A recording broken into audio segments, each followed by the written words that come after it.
Hi, it's Dan Dooner. I'm here on the Hastings farm. It's just after 8 o'clock on a November evening. I'm here to meet Miriam and Rachel. I know nothing about farming, so I'm here to be educated.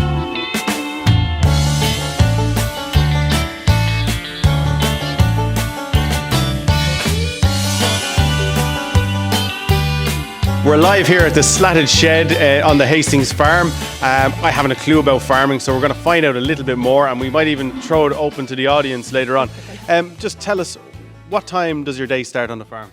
Well, I suppose it depends on what month it is. I suppose currently all the animals are in the shed, as you can see. The sheep are still outside. So I suppose it's the general day where you might wake at kind of 7:30ish. But springtime, calving and lambing, well, let's just say you could be woke during the night. Least favourite job on the farm? I suppose every job has to be done. So I suppose there's not really a least favourite. I suppose cleaning out is always a least favourite, but thanks to the loader, it's done quick and efficiently. Favourite animal? Oh, that depends on who's in front of me. I suppose I have a great fondness for cattle. I always have. But I have to say, sheep are a lot easier to handle. You can catch a sheep in the middle of the field, no problem. Right, Dan, enough of the questions. We need to get you to work. Come on, this way. Right, Dan, time to do some real work. Put your back into it. Other way. Now, good. No, that's a bit too gentle now. Right in. That's it, lift. Yeah, and even lift it up. Lift it up. That's it. Right close to the barrier. Now you're getting the hang of it. Not into the flat. You might keep your job in Shannonside. After feeding the animals, it was time to head back inside and have a more in-depth chat with the girls about farming. So tell us a bit about your background in education. What do you do for a living when you're not busy on the farm, when you're not busy on social media? So I suppose I'm currently a primary school teacher, but what I would say is we have been juggling farming all our life. We didn't just begin farming when we had our careers. We've been doing it all through primary school, all through secondary school. Or before that, from the minute we could walk. Through college, we were home, like the minute the last lecture on the Friday evening, we were in the car and home to help. We were always very much involved in our family farm, and we were always very supportive with our parents. I suppose it's everything we do, we always do as a team, and everyone is considered. What kind of educational videos have you done? What kind of tips and advice have you given people who follow your page? Well, I suppose the list goes on. But I suppose when it began, it was lambing and calving season. So I suppose from a start-off point, we were doing different things about, the sanitation of the pens prior to lambing and calving, bedding, but then also different mechanisms that we use on the farm as well to save time. So such as maybe using the moo call device, where you get a text message when the cow is an hour calving. Then if she's still calving 2 hours, you get another text message, and well, if you get that second text message, you know that maybe you might need to intervene. Different things like health and safety that we have on the farm. We have man escapes, so you can enter and exit the pen quickly. I don't know. The list goes on.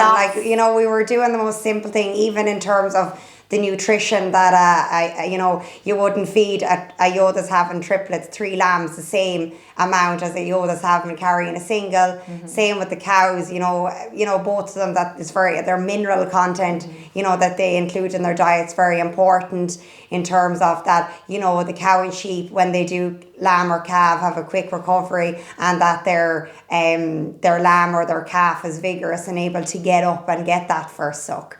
So loads of different things like that. And two young female farmers, have you implemented different things that maybe older generations or maybe stubborn generations wouldn't have? Is there been feedback on that? Have people been happy with what you're doing and kind of fascinated by it, I suppose? Yeah, I suppose we've always been very lucky that we're very much supported by our parents here, that they are willing to let us try out things.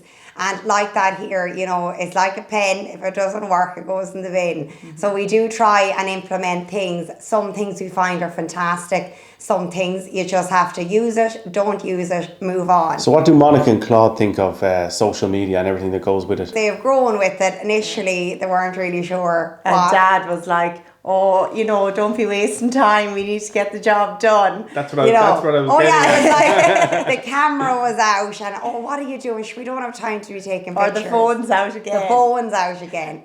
And now it's the opposite. With the ploughing moving on to social media and more hashtags, do you find yourself being recognised more at the ploughing and other events? Is there an element of fame there? Well, I suppose when we started the Instagram page, and we still don't consider ourselves celebrities of any sort, but yes, I can say that, you know, by attending shows, attending the ploughing championships, attending the mart, you know, there's more and more people saying, oh yeah, we know you from Instagram, which is great. You know, it is great, and we've created so many different contacts through the Instagram page, and we've got involved in a number of different initiatives through the Instagram page. I suppose we spoke at a Women in Ag event in Nina, with other Instagram